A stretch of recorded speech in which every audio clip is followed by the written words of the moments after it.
Hello, everybody. You are listening to 107.7 FM New Orleans United Public Radio Network. Thank you for for tuning in. Goodness, tuning in. You are listening to What the Frick Live. I'm your host, Emily, and I have Mr. Will Martinez with me from Dark Fringe Radio. Hello, Will. Hello. Sorry I missed the last episode, guys. A lot of issues with me personally, so I'm sorry about that. But back here this weekend, very ready to get into tonight. So let's do it. Don't listen to that, everybody. He's scared of our guest because you don't miss. Why am I scared of the guest? Because you don't. Because you've only missed like 3 shows, and 2 of them was his. That was a part 2. No. It's not. It's the other guy, not him, not Mike. I've actually been on the first one. No. You were on this one last week, Stephen D. Kelly show. Yes, that was the second one. So I told Stephen. Oh, in the row? Yeah. So I didn't even know that. Oh, my bad. I said, Stephen, he's scared of you. He can't deal with the Getty Museum in Los Angeles.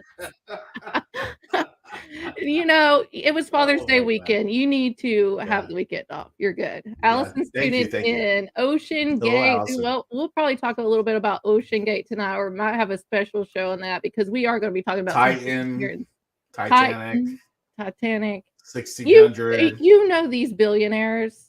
Yeah. Fake their death. They're living on an island. Insurance scams from back in the 1900s. My theory Yeah. My theory is that they're on an island past the ice wall. Yeah, in Antarctica? Yeah, of course. Why not? Way past Antarctica. They're on those other islands. Flat Earth. Yeah. Anyway, we have an amazing guest on. But before we bring him on, before I introduce him, just real quick, Will has a show called Dark Fringe Radio. Can you let us know what's going on over there? Yeah, real quick. This week we actually have a new episode coming out this Saturday, so tomorrow. It's actually an interview with author and empath Lynn Monet. She's the author of Omnipresent, and we talk about. It's really weird. She was introduced to me by a listener that actually watched this show, Linda Judd, and Linda introduced me to her. And then, weirdly enough, this lady is from like my hometown. We actually grew up in the same city that I still live in right now. It was weird. So I'm gonna have to listen to that one. Yeah, a lot of weird synchronicities, and then it was really weird how it all worked out. But nonetheless, you can check it out at darkfringeradio.com, and also go to the merchandise store and check out one of these nice shirts that we got going on over there. Yay, yeah. So that's it. Check it out.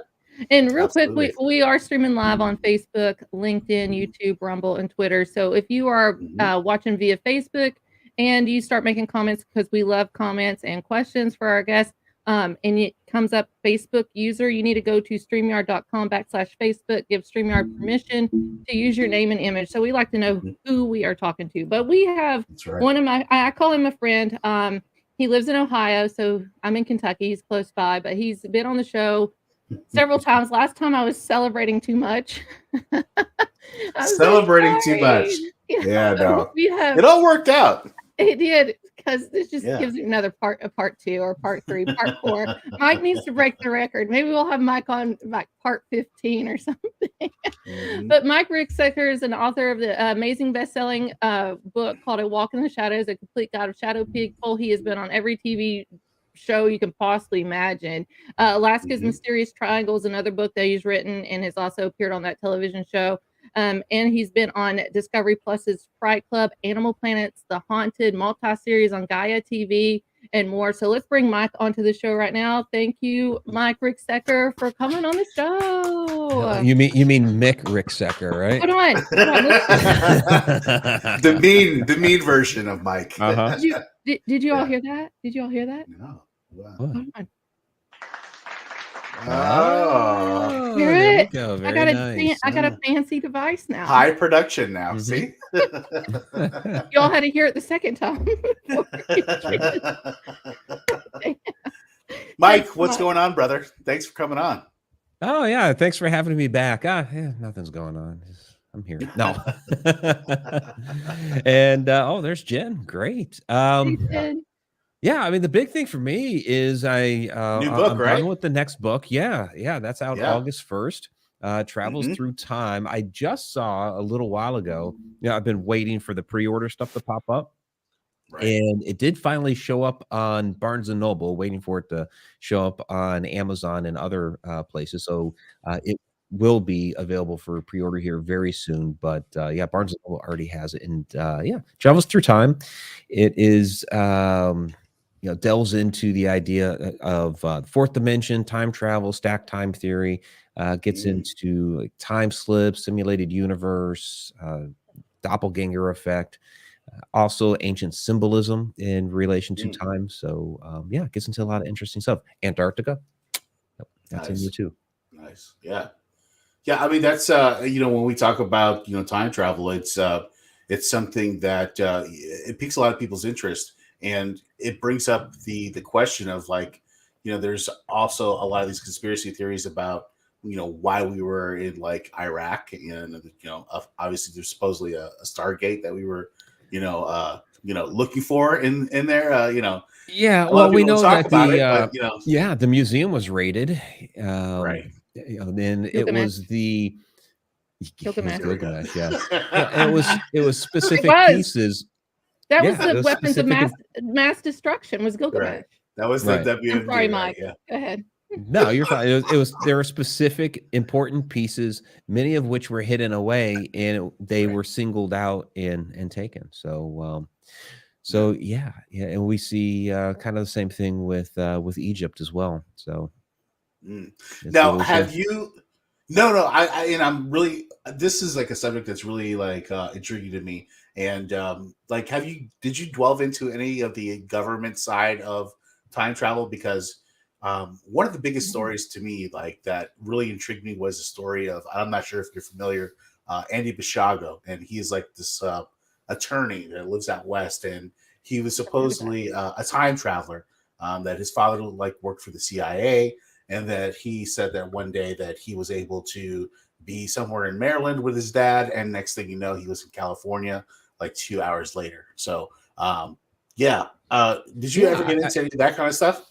Well, not his specific story, but I do get into time loss, especially with UFO abductions and reported time loss there. So yeah, there is definitely a smattering of government in there.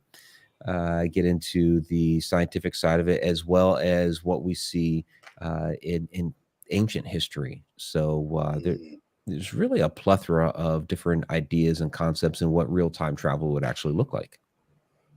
So how about the time traveler from 3036? Do you all know that story? Will, do you know that story where he's testifying about 30? The government ends up killing him. Like, he's dead now because he was saying too much, and he was talking about stuff years ago about what was going to happen, even the jabs and all this kind of crazy stuff. But there's like one interview left of him on YouTube, and I believe it's called Time Traveler from 3036. So, Mike, in your book, the time traveling things, are you talking about stuff that's happened already, like from back to now to current, or something that people are testifying or telling their stories from now to the future?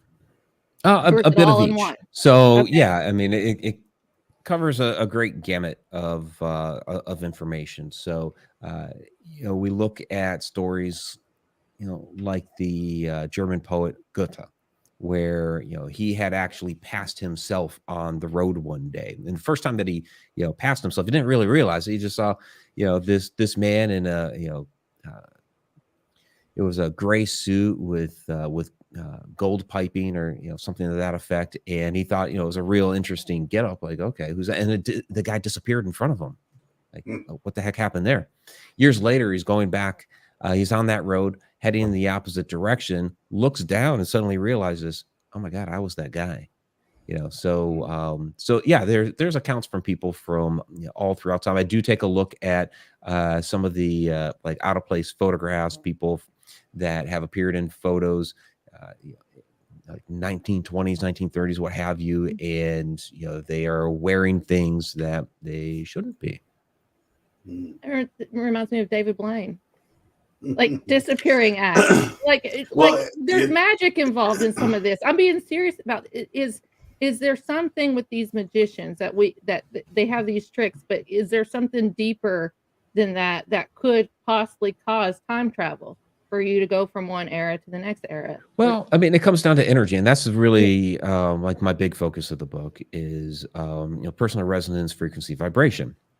So we're all resonating at a bit of a different level, and if you learn how to harness that and be able to tune into specific frequencies, I go through my whole stack time theory here, where all time is concurrent, past, present, future.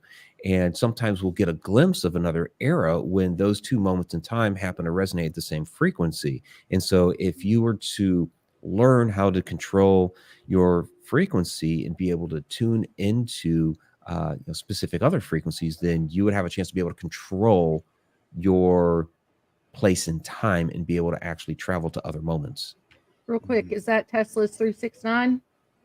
I do talk about Tesla. I don't want to give I don't want to give too much of the book away, but I do talk about Tesla. I'll let Will continue, but that's no. It's interesting that you bring up the 369, manifestation, theory. I mean, that's a very good theory, and there is a lot of credence to it. Obviously, I mean, if you do a lot of research into it, you really see that there is a connection to it. But Mike, another thing, I know you talk about time travel and stuff like that. Do you think that there's also places where, like, say, for instance, vortexes where people fall into that maybe will be slips in time and end up in a different time? Like you mentioned earlier, there's a very famous photo of, I think that was taken like in the early or late 1800s. And there's this dude with like a cardigan with glasses. Time traveling hipster. Yeah, it was actually early 40s. Okay, I'm sorry. At the South Forks Bridge in British Columbia. I do cover that one, and it's interesting. My son's back from basketball. Hey, Jet. Okay. And what's interesting about it is that, like, the shirt that he's wearing, the skeptics will say that, well, it looks like a sweater or a printed shirt from it was the NHL team. I think it was Montreal was the city, but the name of the team was the Maroons. So they had the M on there. And looking up the different variations of their uniforms, at least that we have on record, the M is similar, but the color scheme and all that is different. So it's like if this is one of their uniforms, it would have to be an alternate version that was never recorded. He's got the sunglasses on, which, had just kind of come out into style. Same with the camera. It was around at the time, but, rare to have. So that's why they call him like the hipster, because if he wasn't time traveling, he would have to be like really, really ahead of his time there. The hip guy. Absolutely. Yeah. So I'm sharing a screen right now because we see all this stuff all the time. Time travel. I said that on purpose. Yeah. Like, how much though, with especially AI, I mean, how much of this can we truly, truly believe anyway? And then, but I've seen some of these images for a very long time, like 10 years probably, of them claiming that. So, this is interesting to me. Is this bloodlines? Is this cloning? Or time travel? Like, what is this? Yeah, I mean, when it comes to the celebrity lookalike photos, you kind of have to take it with a grain of salt because, with human genetics, you're going to have ancestors descended down through the line that are coming from a specific region of the globe. So you could have an ancestor that you never knew about that, happens to just their genetic markers, boom, boom, boom, happen to ping on something that's very close to yours. And you might be, decades or 100 years apart. Like I've got a family photo in which the one individual, and we're talking the photo was taken in the 1880s. And the one guy sitting in the photo looks like a little bit of an older version of my son, Chase. It makes sense because, we're from the same lineage now. So I can look at that photo and say, yeah, of course, that makes sense. But if you nice with the Steve Martin. Yeah, stop it.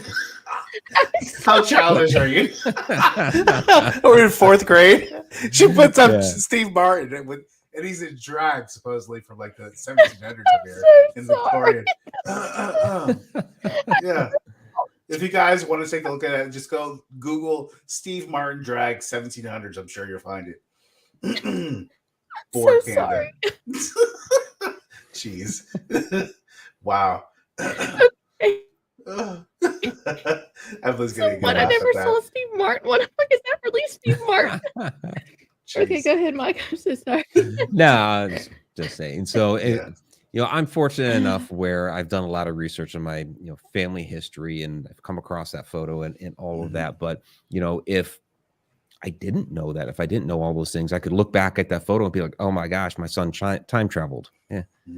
So with those, I kind of take them with a bit of a grain of salt. But, honestly, we can do it. I absolutely believe that we have the ability now to time travel, and it has nothing to do with a DeLorean and a flux capacitor. That it has more to do with ourselves, and we can project ourselves into another point in time. And so, would we show up in a photo somewhere if we did that? Sure, why not? So how about predictive programming? I mean, you mentioned Back to the Future a little bit, and I think my generation, is a little bit more of Bill and Ted in the elevator. Like, do you think that predictive programming might be telling us that there is actually some science, government conspiracy behind these possible time travelers?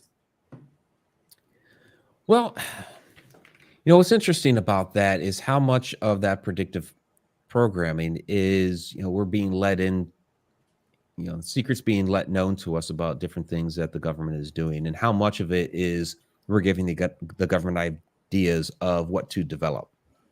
So, you see a lot of,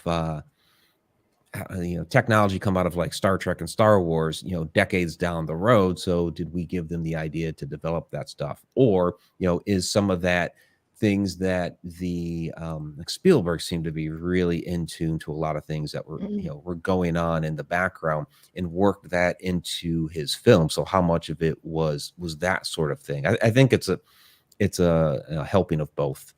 Okay. Yeah, definitely. So, go ahead, ma'am. I'm sorry. No, you go ahead, Will. Go ahead. Mike, I mean, you talk about time traveling. A lot of times when you talk about that subject, a lot of people think of, the whole, like we just talked about Back to the Future and stuff like that, but some people don't talk about, like you were, mentioning earlier, the ancient side of it. Some of our, ancestors, talk about the Egyptians and them trying to figure out ways to time travel. Do you think that knowledge was passed on to us by, a higher species, or what's your take on that? Yeah, and we don't want to forget about your question about the time travel and disappearances, because we kind of skipped that one. Oh, yes. We'll get there. We'll come back to that, because that's part of the other topics you guys want to talk about. Alaska. Yeah, I do have a chapter in the book on ancient perspectives on time, and we do see those things play out within ancient Egypt and a lot of their symbolism. Like people talk about, the Book of the Dead, and which is actually the Book of Going Forth by Day. It sounds cooler when we say Book of the Dead, right? And it talks. It talks within there, really about very, very sophisticated interdimensional concepts that really kind of got lost to time, and we're just now in our modern physics starting to talk about these sorts of things again. The Greek philosophers debated heavily about these sorts of things and about how time really worked. And so we definitely see that within our ancient cultures. And you look at something like I spend a lot of time on the Ouroboros, the snake eating its own tail, and that constant cycle of renewal. And what's interesting is our modern science tests down in Antarctica are showing a parallel universe running in reverse time. And I was able to connect that with the symbolism of the Ouroboros, because you see the two tracks within the duality. You see the renewal that's going on. If we have a parallel universe running in reverse time, at some point it's going to catch up to us, and we will catch up to it. So that meeting point, if you look at something like the cyclical universe, that meeting point is, we call it the big crunch, where things end, but it's also the big bang. So when people ask, where did what was before the universe? Well, the universe, it was just a different one. And so we have that constant recycling going on. I have a question. Do you look at anything biblical or spiritual when you do your research? Do you think that this? I'm a complete pagan. Yes, of course I do. It's like, well, even if you are So, pagan, yeah, like, no, I just want to know, is it, is there a very beginning of possible, Jeremiah. What's he well, talking? is it I knew just you before you were in the possible? womb. Yeah, he knew me. But is it just possible that these time travelers could be something deeper than what we think they are? They may look human to us, but the spiritual realm has no time. So are these people being Right. transported back and forth and expressing themselves and maybe trying to tell us something to confuse us about time and things like? Could this be spiritual? Sure, it could. And when we talk spiritual, I mean, we could talk a spiritual plane, but what we're talking about is another dimension. That whole spirit realm is a dimension that's outside Right. of So are they ours. going dimension? But they Yeah, coincide absolutely. with So us, Mike. yeah, anybody who's in a dimension above ours, like we are in the fourth dimension, which we call time, which is just a human construct to describe our reality. And we're aware of everything below that. 3D objects, which are all around us. Even our body's a 3D object. Our consciousness, our spirit, our soul, that's living in the fourth dimension, but we are inhabiting a 3-dimensional object. And plane, which is like a piece of paper, is 2, and then a line, and so forth down. But anything above us, we have a very, very hard time perceiving, because we're not living within that. So when we get a glimpse of those other dimensions, we're kind of questioning, what in the world did we just see? And that's where we might be seeing another being. Could look very different from us. Could be a shadow person, could be a light being. We could see some other strange object emerge. Like some of our UAPs could be something interdimensional. It's coming from another point in time. Anybody that's in the fifth dimension, that is above time,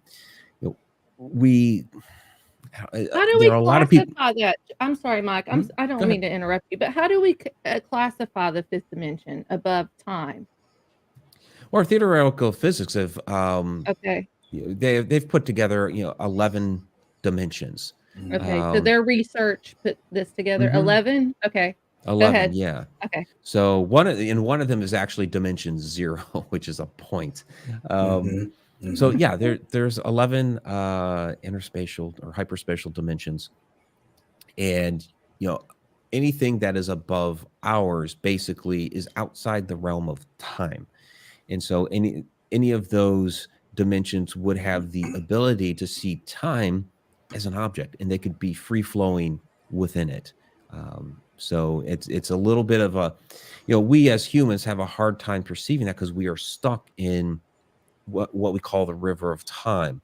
But if we use that analogy, a river of time, the reason why it's flowing, why a river flows, is because you have the banks of the river keeping the water together, and it goes downstream. Right. Now, what happens when you remove the banks? Everything just spills out, and it's stagnant, and you're able to move anywhere you want within that water, because it's not going anywhere on you. So, out of body experiences in time, what dimension would that be in then? Would that be in the same dimension we're here right now? Because I've had one of these experiences. What I thought was 5 minutes was 2.5 hours. So is this time travel in some ways, or just in a different dimension? You're experiencing time in a different way. So yeah, that would be a form of time travel. Yep. What dimension would that be? Do you know? Possibly the fifth. Yeah. Okay. Oh. I'm special. No, I'm just kidding. No, I'm kidding. And I do cover astral projections. Okay, Yeah. well, it happened at church camp. At one not band camp, church camp. That's right. Oh, church camp. Okay. Oh, even worse. Mike, so we got off the subject of the disappearances with time travel. Mm-hmm. Let's get back into that. Talking about people going into a state park, mainly in the west, of the United States, a lot of the times, and not showing back up miles later, looking the same, like they never looked. They look like they were just basically transported from one spot to another with no wear and tear or nothing like that. Do you get into that at all with time travel in this book? Yeah, absolutely. And I certainly do within the book Alaska's Mysterious Triangle, because those are a lot of reports up there. You have missing people that just we have no idea where they went. You have missing airplanes. We have no idea where they went. So what happens when they go through something, if they disappeared into like a portal or something like that? There's a chance that they actually end up in another point in time. I think that's where some of our Thunderbird legends come from, is, with the airplanes, pass through a portal, go back 500 years or so. And, what would an indigenous person in the area think of an airplane if it suddenly went over their head at that point in time? They have no concept of an airplane. They know of birds. So loud, thunderous bird overhead, Thunderbird, when it's actually an airplane. So, but with like people, some of the reports are really, really fascinating, because they will say, I heard a noise or something off in the woods. We're on the path, and they might be with somebody, and I heard a noise, in the woods, and I just took a step or two off the path, looked around, and didn't see anything, turned around to go back on the path. Poof, the path is gone, and now they're lost in the woods. So did they slip to another point in time? Did they slip through a portal? What happened there? And I think those things certainly do happen. So we mentioned vortexes. I'm sorry, I heard portal and vortexes, and we're talking about dimensions. Is a vortex and a portal to you, Mike? Is that the same thing? No, they're a little bit different. So the vortex is basically a type of energy. And a lot of these are on the Earth. Basically, it's the electromagnetism from the Earth's core that's rising up through like the crust and the mantle and all that stuff. And it interacts with different metals and minerals on the way, and it creates different electromagnetic fields. And some of those fields that it creates can create the portal. So really, it's the vortex energy that is creating the portals. So they're related, but not the same thing. So if someone time travels or disappears, like these planes or ships or whatever, do you think it's via vortex or portal? So the vortex energy would be creating a portal that they go through. So they're kind of two in one. Like they're the related, vortex is the mother, and like the you would portal not get is the child. Right. Maybe, I don't know. Yeah, you could say portal is a possible child of a vortex. Yeah. Oh, Lord have mercy. You just made me start thinking. And then we got grandchildren and great grandchildren, and yeah, right. Is there a hierarchy of these portals? Like, you can't go to that one. I'm sorry. Like, we could sit down with a portal and interview it and say, hey, what's your I think my ex-boyfriend's a portal. We could go ahead and do that. Reverse thinking on that, Mike. I mean, do you think that's probably some of the maybe explanation for maybe that one flight that disappeared out in India all of a sudden? What was it? MH? I have a whole opinion on that one. It's a possibility. Right. I'm sure Emily's going to say it was the government. Well, you got to follow the money. There's 3 billionaires on this plane that had a patent, and if they died, it was up for sale. 3 days. 3 is a good number, right? 3 billionaires. 3 days later. Did you ever lost. I mean, it could be like Oceanic 815. Right. Ocean Gate. Like I already got my theories on Ocean Gate Here we too. go. Oh, here we go. Here we Here go. we go. But I know hold where on. you're going to go We're with gonna, this, no, Emily, I'm because not I gonna, thought I the don't wanna, same I thing, don't and I wanna saw talk you Ocean post on Gate. it. I I don't wanna saw talk you Ocean post the Gate though exact same tonight. thing that popped into my head. Well, then that means we're on the same time. I said it was a shark. Dimension. I said it was a shark. I said it was a big ass shark. Why wasn't it? Yeah. Why I mean, wasn't it the first place they you went know, 1,600 feet in front of the ship?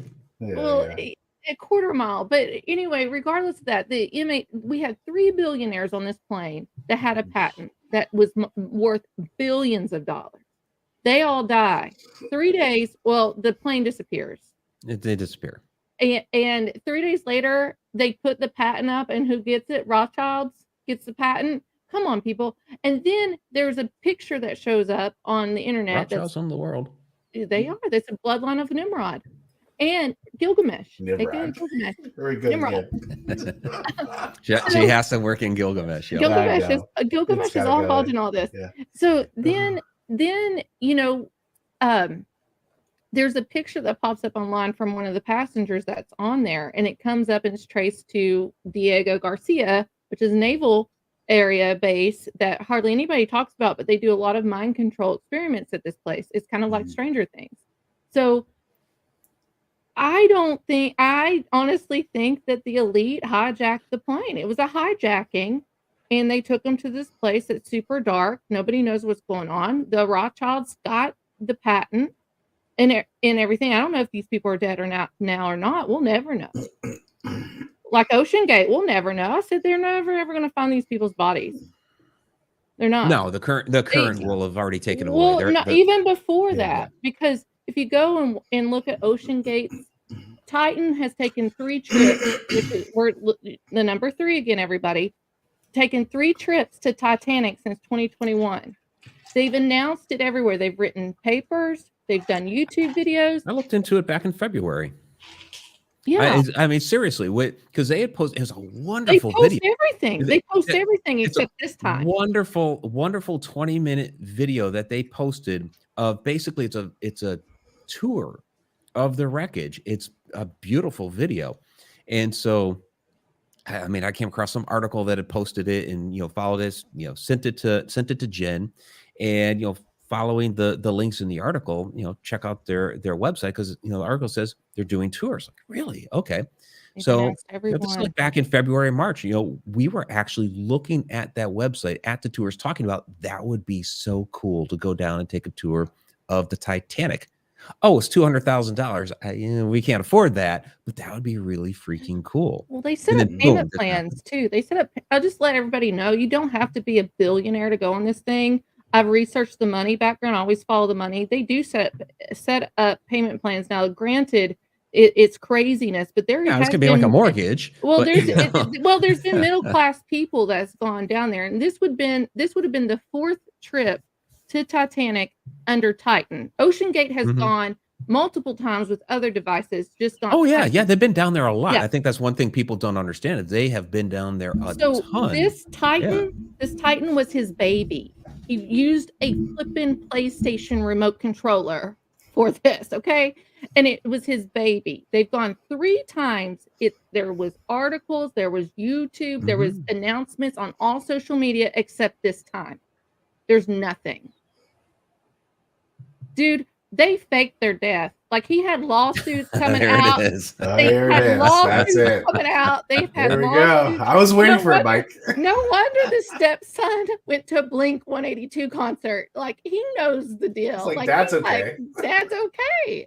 Like, he knows. No, I mean, I did question when they finally announced that they had found it, and it's 1,600 feet, quarter mile, away from the bow of Titanic. It's like, wait a second, isn't that the first place you go? Admittedly, it might take a little bit of time to get the ROV there shipped, because they probably didn't have one on site and sent down. But you're hearing, these reports of, we searched an area the size of Connecticut. Now it's twice the size of 5 days later, and it's like, but why is that not the first place you go? It was weird. There's all kinds of stuff going on with this, everybody. I guarantee these people their dad. They lived on an island, past the ice wall, past Uh-oh. Antarctica, past Alaska, all this stuff. They were way out Pluto, over there. come on. Amelia Earhart has the bar out there past the ice wall. She does a She's been tiki holding bar. since She has a 1940s. tiki bar. She greets them as they come over. Welcome. I'll get you your margarita. Yeah, that's right. Yeah, hanging out with DB Sweeney too. That's right. You know, Sweeney. all in all, I think the guy that actually owns the property of the Titanic wreckage, what's his name? He has a 2 name. I named him the other day in a message. He knows where these people are. I guarantee it. You also have to take into consideration the history of finding it. Okay, so Bob Ballard finds it, and they were not just on a search for the Titanic. They were actually looking for lost nuclear submarines around that area. And oh, by the way, after you found those, since you're in the area, and he went and found the Titanic as well. So there are other factors into that original search back in '85. Well, there's other aspects too. That wasn't the Titanic. That was the Olympic. The Olympic. They switched out the names to get the JP Morgan, which is in news like left and right now. And they actually put place in a bank in Ukraine, and then they just settled for Jeffrey Epstein stuff. So this is weird. It's all weird. That's why I like it. It makes me think, what the frick is going on?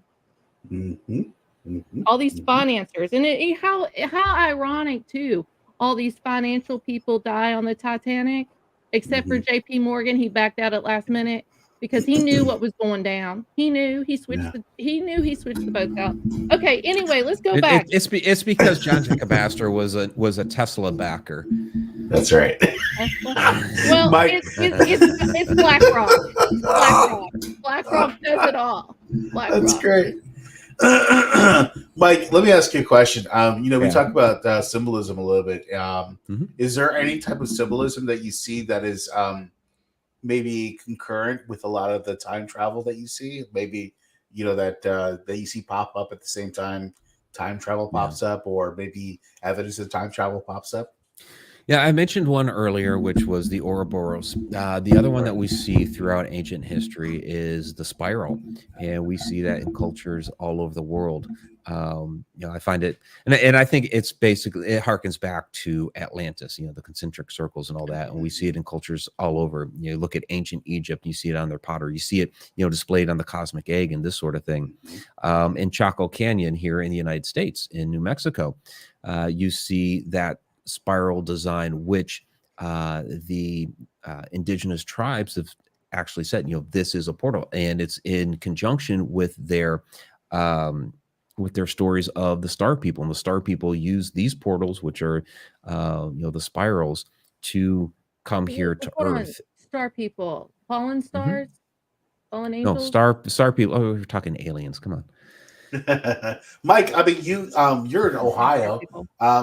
Serpent Mound.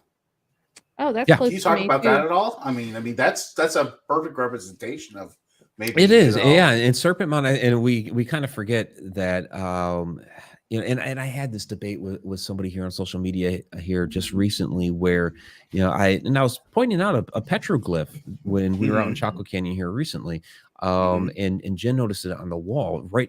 Actually just down from where we were seeing the spirals and the Star People, that here's the serpent, which is actually an ancient representation of energy. And again, with the Ouroboros, the snake eating its own tail, that's recycle, renewal. We still see it used in the medical profession today for healing.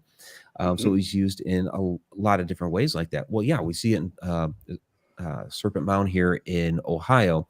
And what's fascinating about that, okay, you have the symbol of the serpent there, which is, again, energy. But then you have the alignments as you go through it of the different, humps, for lack of a better term, on the snake. And it has different astronomical alignments to it. So, yeah, they're very, very in tune to the way the universe was working. Stuff beyond because what they didn't have all these distractions like TV and everything. Like, definitely. Like, and they could see all the stars in the sky too. Yeah. No TikTok. Pollution.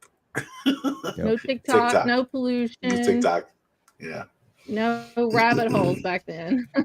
Right. Speaking of rabbit holes, real quick, and I'm sorry, this is a little bit off Mhm. topic. You started your Yeah, there's Serpent show Mound. back up this past week, Edge of the Rabbit Hole, which is one of my. But this is Serpent Mound, by the Yeah. way, everybody. Yep, there's Serpent Go Mound. ahead. Yeah, Edge of the Rabbit Hole. You know, we signed off last March, and you know, because my workload was just getting to be too much, and something had to give. And I was doing, you know, 2 different shows per week, along with all my other projects and everything going on. So I let Edge of the Rabbit Hole go, and you know, it was something that I missed, and something that people had, you know, had kind of been clamoring for. You know, we'd love to see the rabbit hole back. Anytime I would post something to the YouTube channel that was like maybe a condensed version of Connecting the Universe, which is the show that I've been doing that one for some years too. They'd say, "Oh yeah, that's awesome. Yeah, I missed the rabbit hole days."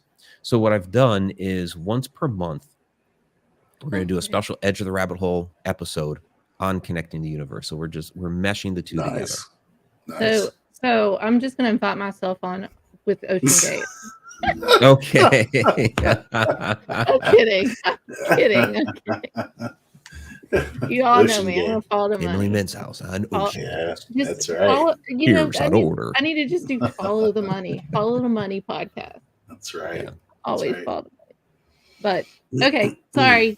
We said Edge of, or I mentioned Rabbit Hole, made me think of your show coming up, which is one of my favorites. Like I used to watch you all the time because it was every Wednesday. So I'm gonna have to mark it down and make sure I follow and watch. I have it on my list actually that I said Mike started back. I need to listen to this week. So I'll be listening. Yeah, we had to Alexandra Holzer on talk about Amityville because she just came out with her she was executive producer on the Curse of Amityville film, which is on Tubi TV. And so and she also published a book with my publishing company last year, Hunter Road Media, and it's called The End Is Near. And basically it's a young adult novel about the end times.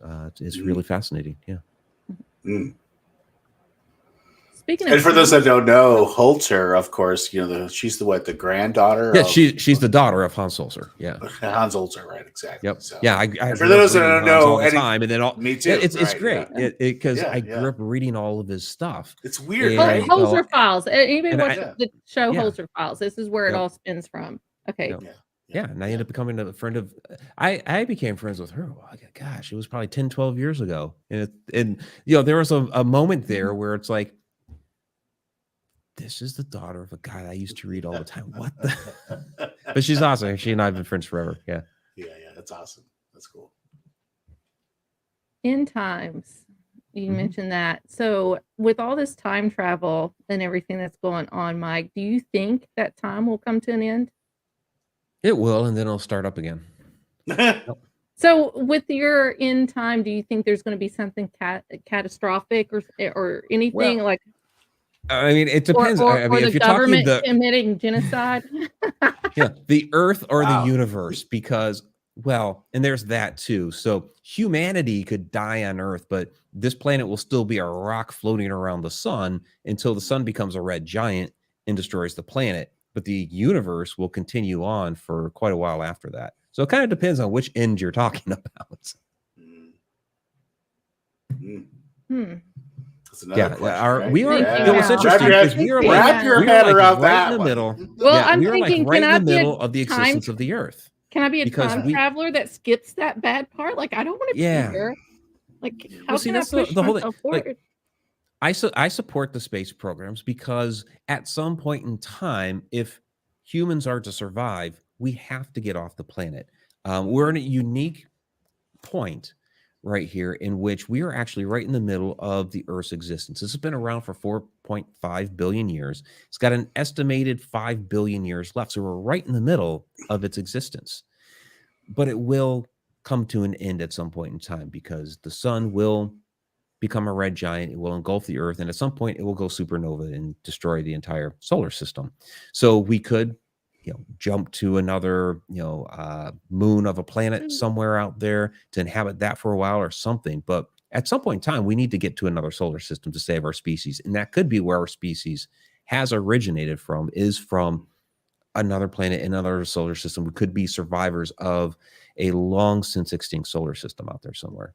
past that Arctic wall. I'm telling you, that's where all these Ocean Gate people went. And well, you look at like ancient Egypt, right? They talk about, and even the ancient Dogon, modern Dogon still talk about it, that we are originally from Sirius, that we've come from the constellation of Orion, the Sirius star, and with the Egyptians, they were basically in the afterlife, the Duat, when they would travel the stars, they were going back home. So you believe the sun's going to destroy us? Do you think AI will destroy us? Oh, I don't believe that. That's just a scientific. Oh, okay. It's happening. Well, okay. that's not as you that's believing. happening. Well, yeah. So that's happening, but don't you think we'll be destroyed, the majority of us, before that? Because all this AI stuff that's coming up, and there's this is just the birthing. It depends on what AI. we do. Yeah, it depends on what we do as a species. Are we going to destroy ourselves before that happens, or are we going to do what we need to do about power?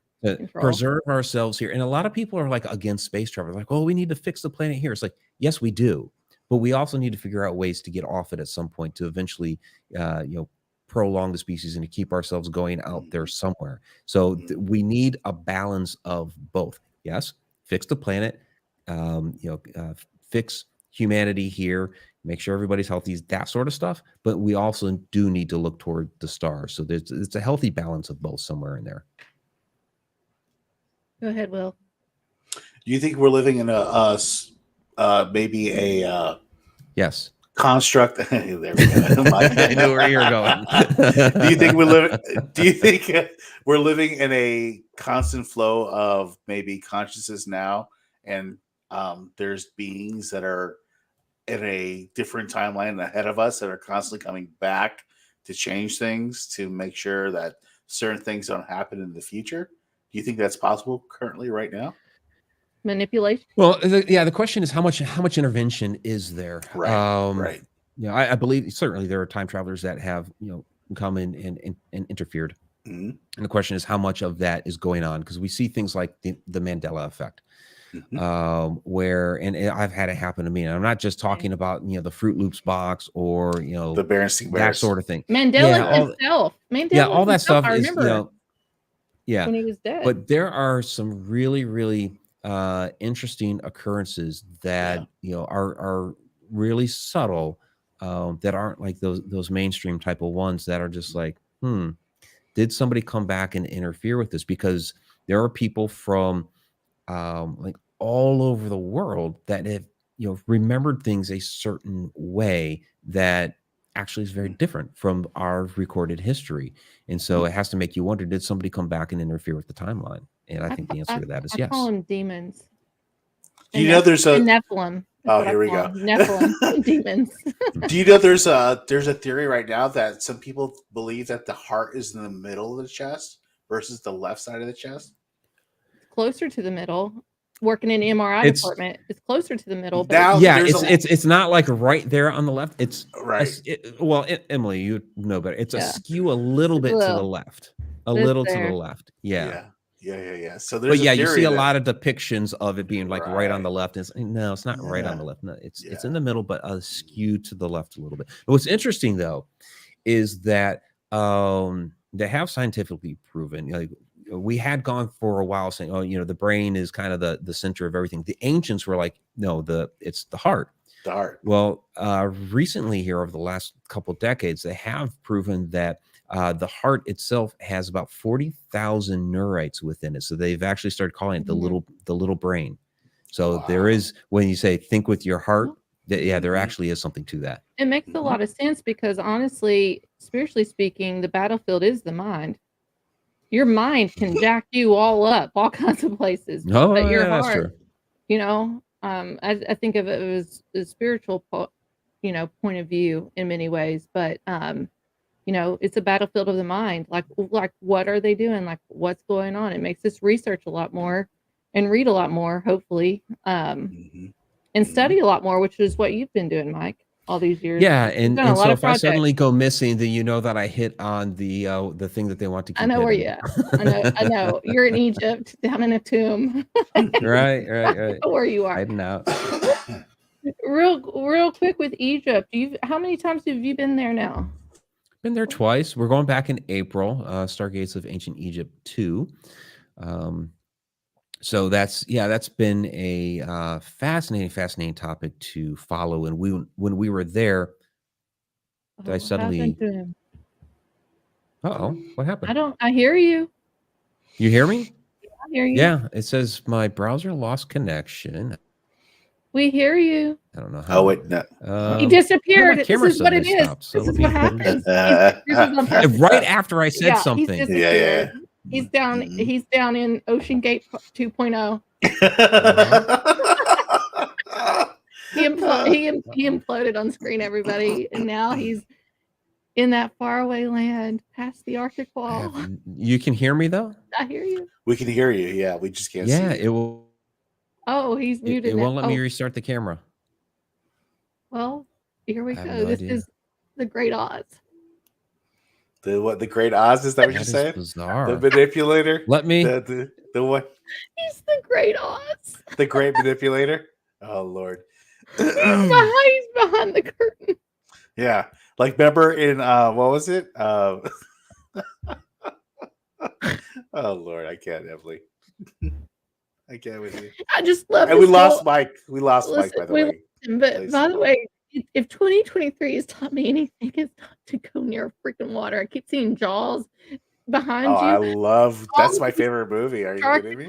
I'm not going on a cruise anymore. Look at Carnival. All the stuff that's going on there. Don't jump in fucking shark-infested waters. I mean, it's pretty simple. Well, but then there was the guy that got eaten alive, was calling out Poppy or whatever, and then the Carnival Cruise Lines, one thing after another, and then now Ocean Gate. Like, there's no way in the world I will go near ocean water again. Ocean is not to be messed around with. Let me tell you, it's not to be messed around with. Allison says we live in the South Carolina and keeping people fishing for sharks off the coast, and that's why we keep getting Sharks. Sorry, sharks. Yeah. There it is. Well, you're a Florida man. Yeah. So they tell me that this young kid, 18 years old. Hold on, I got it. 18 years old. Mike can't start he disappeared, everybody. He jinxed himself. Oh, hold on. He's coming on. I'll let him. I'll see if he wants to fix his camera real quick before I add him, or he can message me in private chat and see if it's okay to add him back on. Because I see him from a different angle. Oh Lord. I don't know what angle it is. It's G-rated. It's G-rated. Go ahead. It's G-rated. There's no OnlyFans Mick Ricksecker. Mick Ricksecker on OnlyFans. Yeah. Oh, it's a black screen. Mick Ricksecker. Yeah, I don't. The camera's still not coming up, but it's at least hear you. Black. You can hear me. Okay. This is crazy. You just said you're disappearing. Yeah, like I think I can do the there he is. Side cam, the little side cam over there here. Yeah. But my main camera, doesn't want to come back up. That's the government. We talked and once I said something too, it's like Gilgamesh. you disappear. Gilgamesh. I'm going to get a tramp stamp tattoo that says Gilgamesh. Yeah, now it's just spinning. I don't know. I guess I'll go with the side camera. Whatever. No, it all works. Just pivot a little bit. Mike, you can just pivot. Hi. Pivot. We got about 5 more. We got about 5 more minutes with you, Mike. So I'm going to have Will ask you a question here, and then go ahead. No, Mike. No, this has all been quite interesting. I mean, again, time travel. Missing people. Again, what's the next thing for you? I think, what's the next, thing that you're going to tackle, as far as topics is concerned. I mean, you've really tackled a lot of different topics here. A lot of them, intertwine together. Of course, when you're talking about the Alaskan Triangle and time travel, missing people. What's next on the horizon for you? I'm gonna grow some blueberries. Retired from the farm. No, he's gonna eat a wine. Wine? Well, yes, and make my wine. Yeah, I got a bunch of bottles over there wine. that are aging. Actually, I'm just gonna retire and make my wine. So, Travels Through Time is book 1 of the Connecting the Universe series. Book 2, portal to the stars is on Stargates of Ancient Egypt. So, piggybacking off of the tours that I do. Mm-hmm. Not sure which one's going to be book 3 yet, but I'm delving into a lot more with consciousness and how the universe works. What about giants? And because over in yes, giants, yes. Egypt, we have all of these big, huge sculptures and things going on. I think the giants was more acceptable, or they had more giants than what obviously we have today. I think they are the ones that did a lot of that, but they mimicked what they designed. I think they designed from those giants. They're renowned men of the land.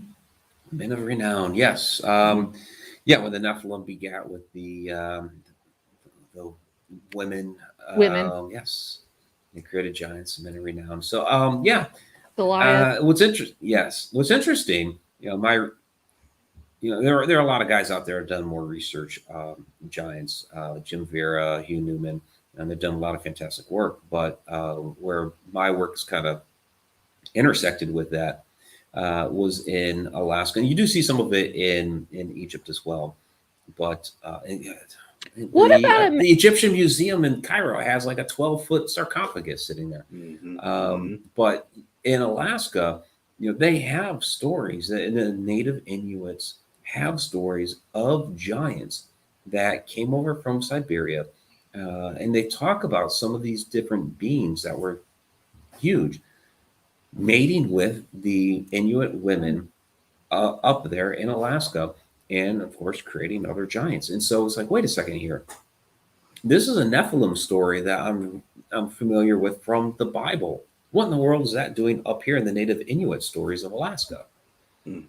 Well, you should look up the giants found in Appalachia. There's hundreds of bodies found, the skulls and the bones and stuff. Yeah, throughout the Americas, there's all kinds of stories of giants, and you would see those reports show up in the newspapers all throughout, the 1800s, early 1900s, and all that stuff went missing. All that stuff was covered up. Yeah. Also, they're saying parts of Appalachia and down to Georgia is kind of mimicked to ancient Egypt. Have you thought about? Yeah, there's a lot of. Right. Yeah. You look at some of the different mounds, some of the different archaeology that's been discovered there. You look at some of the different beliefs. A lot of it does harken back to ancient Egypt. And, like here in Ohio, you look at like the Great Circle earthworks and the mounds around like Newark, Ohio, and all the way down to Chillicothe. You could even throw Serpent Mound into there. They're huge. They're massive. How is it that you're going to say that a regular size human is creating these all those years ago? There's no reason for something to be that size, and yet there it is. It's bizarre. Well, Mike, real quick, we have one more minute with you, and we'll let you go, and we'll close out the show. But I have your website up. I have your YouTube and Facebook in the description. If you don't mind telling everybody that's listening here at 107.7 FM where they can find you. Yeah, absolutely. MikeRicksecker.com is my primary website. I have my online learning portal, which is connecteduniverseportal.com. Come along to Stargates of Ancient Egypt tour. That's the next big tour that's coming up. A lot of events, all of which you can find on my website. So, yeah, absolutely. Well, we really, truly appreciate you coming on. Yeah, well, thank you once again. Thank you, Mike. It's always a pleasure. We always have a lot of fun. You. Yes, we do. So have a wonderful weekend. We'll see you later. Thank you. Thank you, Mike. All right, bye-bye. There we go. He disappeared in plain sight. He time travels. He did. He time traveled for a moment. But that was super fun. I am so glad that we were able to interview him this time, that I was not that celebratory. No. We did a great job. And I think we covered a lot of different things, which is good. We sure did. And, we didn't talk specifically about the planes that have disappeared over the years out of Alaska, but I think it's all government now. I had HARP and some other things in mind, like it was intergalactic or something in some ways, but my mind's changed now. I think it's all related to these bloodlines and government in many. Supposedly Nixon, there was a guy that Nixon, met with, and, that was from a different star system, and they agreed upon a lot of different things. So I don't know. I don't know. I think it's demons from a different star system. they're all demons. I'm Zach Bacon's over here. It's demons. Anyway, thank you everybody for tuning in this evening. We truly appreciate you. Please share this out if you're watching social media. It helps our guests, it helps our show, helps our network. And thank you for everybody for tuning in at 107.7 FM New Orleans, United Public Radio Network. Stay with us. Don't leave. The next show coming up here in the next few minutes is the Church of Mavis. So stay with us here on 107.7 FM New Orleans. Thank you all. See you next week. Same time with Dean Bertram, Flying Saucer Culture Part 2. Nice. I love saying that together. Flying Saucer Culture. Like rhymes.